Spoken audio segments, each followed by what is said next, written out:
এই ছোট্ট বাচ্চাটির মা হঠাৎ করে একটি জম্বিতে পরিণত হয়ে যায়, আর এখন সে নিজের ছোট্ট ফুটফুটে বাচ্চাটিকেই খেয়ে ফেলতে চায়। আসলে শহরের সমস্ত মানুষরাই হঠাৎ করে কেমন জানি অদ্ভুত আচরণ করছে। বলা হচ্ছে কোনো এক বিশেষ কারণে শহরের সমস্ত মানুষ ইনফেক্টেড হয়ে পড়েছে, তাই শহরটিকে বোমা মেরে ধ্বংস করে দেওয়া হবে। গল্পটি শুরু হয় কানাডার পিকক নামে একটি দ্বীপ থেকে, যেটি কিনা মন্ট্রিয়াল শহরের আশেপাশেই অবস্থিত। দ্বীপটা এতটাই দুর্গম জায়গায় অবস্থিত যে এখানে যাওয়া আসার জন্য নৌকা আর ব্রিজ ছাড়া অন্য কোনো উপায় নেই। আবার যেহেতু এখন বরফের মরশুম চলছে, তাই চারিদিকে এখন বরফ জমে আছে। এই দ্বীপেই আমরা বায়োটেক কোম্পানির কিছু লোকদের দেখতে পাই, যারা এই দ্বীপের প্লেগ্রাউন্ডে বিশেষ এক প্রকার ফার্টিলাইজার প্রয়োগ করেছে, যাতে করে বরফের মধ্যেও ঘাসগুলি সবসময় সতেজ থাকে। লোকগুলো বিশেষ এক ধরনের পোশাক পরেছিল। এরপর আমরা জন নামে একজন ব্যক্তিকে দেখতে পাই, যে কিনা এই আইল্যান্ডে সিকিউরিটি গার্ড হিসাবে কাজ করত। তার একটি মেয়েও আছে যে বায়োটেক কোম্পানিতেই কাজ করে, তবে সে সবসময় একটা বিষয় নিয়ে খুবই চিন্তিত থাকে। আমরা মানুষেরা টেকনোলজির উপর এতটাই বেশি ঝুঁকে পড়েছি যে এই অভ্যাসই আমাদের একদিন বিপদে ফেলে দেবে। তাই জন সবসময় নিজেকে এমনভাবে প্রস্তুত রাখে যে যদি সবকিছু হঠাৎ করে বদলে যায় এবং মানুষ যদি সেই আগের আদিম পাথরের যুগে চলে যায়, তাহলে সে যেন সেখানে নিজেকে মানিয়ে নিতে পারে। জন প্রায় সময় একটি রেডিও শো শুনত, যেখানে সরকারি এবং ক্ষমতাশীল ব্যক্তিদের কার্যকলাপ শোনানো হতো। আর এই শো এর হোস্টের নাম হলো প্যাট্রিক। প্রতিদিনের মতো আজও জন তার গাড়ি নিয়ে শহরে টহল দিতে বেরোয়। ঠিক তখনই একটি ছেলে হঠাৎ করে তার গাড়ির সামনে দিয়ে তার সাইকেল নিয়ে চলে যায় এবং একটুর জন্য সে অ্যাক্সিডেন্ট হওয়ার হাত থেকে বেঁচে যায়। তখন জন বলে, সাইকেল চালানোর সময় কানে হেডফোন দিয়েছো কেন? কিন্তু ছেলেটি তার কথায় কোনো পাত্তা না দিয়ে সেখান থেকে চলে যায়। জন তার মেয়ে প্যাট্রিশিয়াকে ভীষণ ভালোবাসতো এবং প্রতিদিন তার মেয়েকে 2 বার ফোন করা ছিল তার রোজকার ডিউটি। অন্যদিকে সেই ছেলেটা, যে কিনা জনের গাড়ির সামনে দিয়ে সাইকেল চালিয়ে গেছিল, সেই ছেলেটার নাম হলো ড্যানিয়েল। ড্যানিয়েল তার মা এবং 6 মাসের ছোট্ট বোন অ্যানির সাথেই থাকে। ড্যানিয়েলের মা যেহেতু তার বাচ্চাটিকে তার কাজের জন্য রেখে বেরিয়ে যায়, তাই তাকে দেখাশোনা করার জন্য একজন লোক আসে। কিন্তু যখন সেই লোকটি না আসে, তখন ড্যানিয়েলের মাকেই সমস্ত কাজ করতে হয়। অন্যদিকে আমরা জনকে দেখতে পাই, যে কিনা নিজের কাজ শেষ করে তার গাড়ির কাছে আসে এবং সে তার গাড়িতে কিছু একটা রাখে। আর তখনই আমরা তার গাড়িতে অনেক জিনিসপত্র দেখতে পাই, যেগুলি সে কঠিন দিনে সার্ভাইভ করার জন্য আগে থেকেই মজুত করে রেখেছে। আসলে জন প্রতিদিনই তার কাজের ফাঁকে ফাঁকে কিছু কিছু জিনিস তার গাড়িতে সংরক্ষণ করে রাখে। এরপর সে তার গাড়ি নিয়ে বাড়ি চলে যায় এবং বাড়ি গিয়ে দেখে প্যাট্রিশিয়া এখনো বাড়ি ফেরেনি। এরপর জন ইচ্ছে করেই পুরনো পদ্ধতিতে আগুন জ্বালানোর চেষ্টা করে, কিন্তু অনেক চেষ্টার পরেও সে আগুন জ্বালাতে পারে না। তাই সে তার বন্দুক থেকে বারুদ বার করে তারপর আগুন জ্বালিয়ে দেয়। কিন্তু তার এই বোকামির জন্য তার মুখে আগুনের ঝলকা এসে তার ব্রু পুড়ে যায়। এরপর প্যাট্রিশিয়া বাড়ি এসে তার বাবার ব্রুর এই অবস্থা দেখে সে হাসাহাসি করতে শুরু করে। এর পরের দিন সকালে আমরা দেখতে পাই অ্যানিকে দেখাশোনা করার লোকটি আজও কাজে আসেনি, তাই ড্যানিয়েলকেই তার বোনের দেখাশোনা করতে হবে। এই ছোট্ট বাচ্চাটিকে তার মা ছাড়া দেখাশোনা করা ড্যানিয়েলের কাছে খুব কঠিন কাজ, কারণ ছোট্ট বাচ্চাদের দেখাশোনা করা সত্যিই সহজ কাজ নয়। অপরদিকে আমরা দেখতে পাই লুইস নামে এক ধনী ব্যক্তি তার ওয়াইফ কেটকে নিয়ে গভভিলে ঘুরতে এসছে। তখন মাইকেল নামে এক ব্যক্তি তাদের খুব সুন্দরভাবে আমন্ত্রণ জানিয়ে নিয়ে যায়। মাইকেল হলো এই বায়োটেক কোম্পানির একজন কর্মী। গল্পের শুরুতেই আমরা দেখেছিলাম বায়োটেক কোম্পানির লোকেরা ওই গভভিলের ওপর ফার্টিলাইজার ছড়াচ্ছিল। আসলে এই কাজ ওই লুইস নামের ব্যক্তিই করাচ্ছিল। আজ সে তার ওয়াইফকে নিয়ে গভভিলে ঘুরে খুবই খুশি হয়ে যায়। বরফের মধ্যে সতেজ সবুজ ঘাসে ভরা মাঠ দেখতে সবারই ভালো লাগে। তখনই দেখা যায় যে যে কেমিক্যাল ঘাসের উপর দেওয়া হয়েছিল তা পুরোপুরিভাবে মাটির নিচ পর্যন্ত পৌঁছে গেছে এবং তা ভাইরাসের মতো খুব দ্রুতভাবে চারিদিকে ছড়িয়ে পড়ছে, যা আইল্যান্ডের জলেও ছড়িয়ে পড়ে। এদিকে আমরা দেখতে পাই ড্যানিয়েল তার বোনকে সামলে রাখতে হিমশিম খেয়ে যাচ্ছে।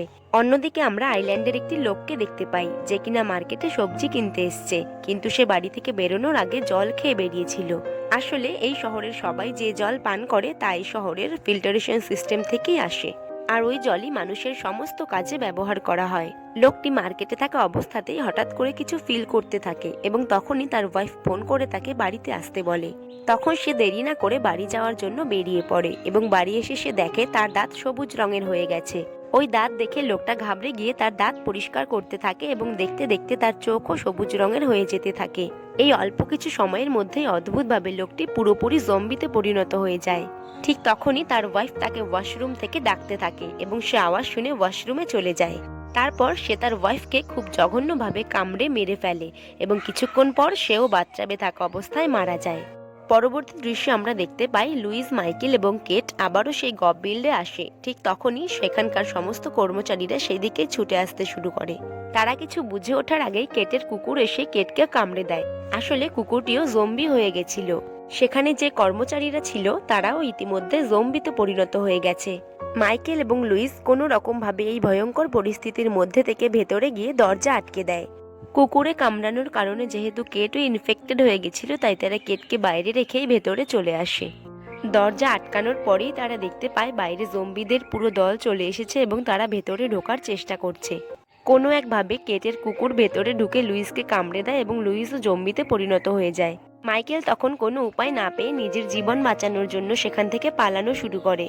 অন্যদিকে আমরা দেখতে পাই জন একটা বাড়ির সামনে এসে তার গাড়িটা থামায়। আসলে সেই বাড়ির মহিলা তাকে ফোন করেছিল সেখানে আসার জন্য। মহিলাটি জনকে বলে প্রতিদিন তার প্রতিবেশী খুব জোরে সাউন্ড দিয়ে মিউজিক চালায়, কিন্তু আজ তার বাড়ি থেকে অদ্ভুত ধরনের আওয়াজ আসছিল।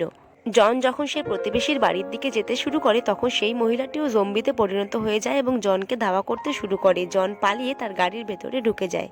তারপর আশেপাশের সব জম্বি জনের উপর হামলা করতে আসে, কিন্তু কোনোভাবেই তারা গাড়ির ভেতরে ঢুকতে পারে না। জন সাহায্যের জন্যই অনেকের সাথে যোগাযোগ করার চেষ্টা করে, কিন্তু সে কোনোভাবে কারোর সাথে যোগাযোগ করতে পারে না।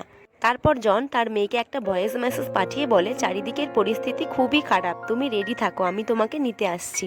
ওই সময় প্যাট্রিশিয়া বায়োটেক কোম্পানিতেই ছিল। অন্যদিকে আমরা দেখতে পাই ড্যানিয়েলের মা আজ অফিসে যায়নি। সে ড্যানিয়েলকে তখন বকাবকি করছিল জল না খাওয়ার জন্য। আসলে ড্যানিয়েল তেমন একটা জল খায় না, সে জলের বদলে কোল্ড ড্রিঙ্কসই বেশি খায়। আসলে বর্তমান সমাজে সবাই জলের থেকে কোল্ড ড্রিঙ্কসই বেশি পছন্দ করে।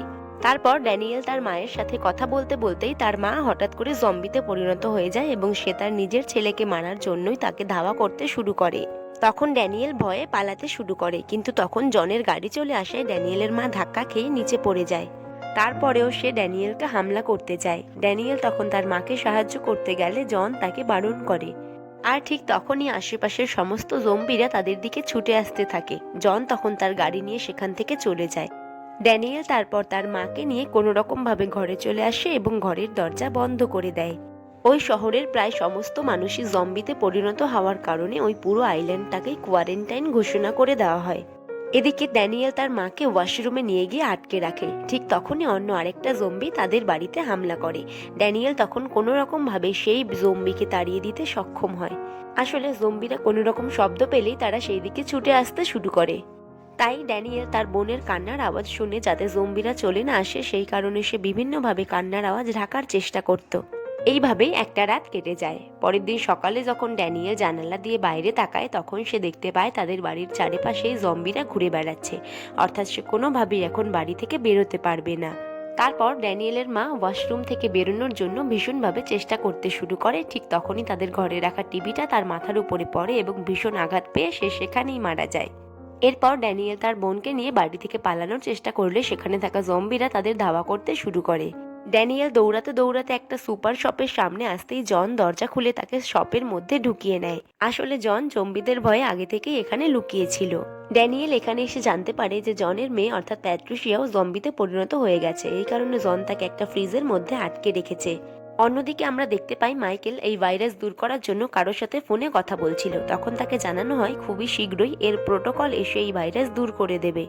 এদিকে আমরা দেখতে পাই জন ড্যানিয়েলকে বলছে আমাদের আপাতত এখানেই থাকতে হবে, কারণ এখানে খাবার জন্য যথেষ্ট সামগ্রী আছে, কিন্তু আমরা এখানে খুব বেশি দিন থাকতে পারবো না। তারপর জন প্যাট্রিকের সেই রেডিও শো শুনতে শুরু করে যেখানে প্যাট্রিক শহরে ঘটে যাওয়া জম্বিদের ব্যাপারে কথা বলছিল। জন তখন প্যাট্রিককে ফোন করে সাহায্য চাইলে প্যাট্রিক তাকে বলে ওই আইল্যান্ড থেকে কাউকে উদ্ধার করা হবে না, কারণ তাতে শহরে ভাইরাস ছড়িয়ে পড়তে পারে। কিন্তু জন তখন বলে যে আমার মতো আরো অনেক মানুষ আছে যারা এখনো ইনফেক্টেড নয়, কিন্তু প্যাট্রিক বলে যে ওই আইল্যান্ডের মানুষদের থেকে যে কোনো ভাবে ভাইরাস ছড়াতে পারে। এই কথা শুনে জন আরো বেশি হতাশ হয়ে পড়ে। তখন ড্যানিয়েল বলে, তুমি যদি প্যাট্রিশিয়াকে বাঁচাতে চাও তাহলে তোমাকে প্রথমেই জানতে হবে এই ভাইরাস কিভাবে ছড়িয়েছে এবং এর চিকিৎসা কি তাও তোমাকে খুঁজে বার করতে হবে। জন তখন ভাবতে থাকে যে একমাত্র জলের মাধ্যমে এই ভাইরাস এত তীব্রভাবে ছড়িয়ে পড়তে পারে। তখন ড্যানিয়েলও তার সাথে একমত প্রকাশ করে।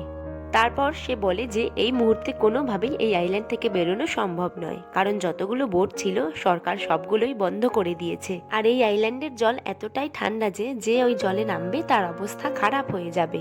আর একমাত্র রাস্তা ব্রিজটাকেও কোয়ারেন্টাইন করে বন্ধ করে রাখা হয়েছে। আর সরকার যে কোনো মুহূর্তেই এই আইল্যান্ডটিকে ধ্বংস করে দিতে পারে, যাতে এই ভাইরাস কোনোভাবেই শহরে পৌঁছাতে না পারে। এই জন্য নিজেদের জীবন বাঁচাতে যেভাবেই হোক আমাদের এখান থেকে বেরোতে হবে। এরপর আমরা দুজন মেয়েকে দেখতে পাই যারা কিনা একটা সিক্রেট অর্গানাইজেশনের হয়ে কাজ করত। তারা আগে থেকেই জানতো যে এই আইল্যান্ডে বর্তমানে কি চলছে। তারা এখানে এসেই কয়েকজন জম্বিকে গুলি করে মেরে ফেলে। এরপর তারা সেই গফ বিল্ডে আসে যেখানে মাইকেল ছিল। মাইকেল তখন ভাবে হয়তো তারা তাকে বাঁচাতে এসেছে। মাইকেল তখন তাদের বলে, আমি সমস্ত ডকুমেন্ট পুড়িয়ে ফেলেছি, তোমরা তোমাদের ফার্টিলাইজেশনের অংশ আলাদা করে নিয়ে যাও, আর সঙ্গে সঙ্গে গ্রাউন্ডের ঘাসও আলাদা করে নিয়ে যাও। আসলে ওই মেয়েগুলো ইনফেকশনের ওষুধ নিয়ে এসেছিল। মেয়েগুলো তখন মাইকেলকে ধরে ফার্টিলাইজেশন খাইয়ে দেয় এবং যার ফলে মাইকেলও ইনফেক্টেড হয়ে পড়ে। এরপর তারা প্লেগ্রাউন্ডে ভ্যাকসিন বল প্রয়োগ করে, যার ফলে সেখানে থাকা ভাইরাস মরে যায়।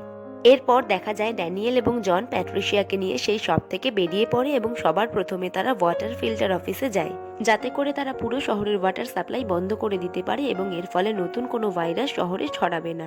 এরপর দেখা যায় প্যাট্রিশিয়া দৌড়ে গিয়ে জলের মধ্যে লাফিয়ে পড়ে, যেখানে কিনা আগে থেকেই একটা ভয়ঙ্কর জম্বি ছিল, কিন্তু সেই জম্বিটি প্যাট্রিশিয়ার কোনো ক্ষতি করে না।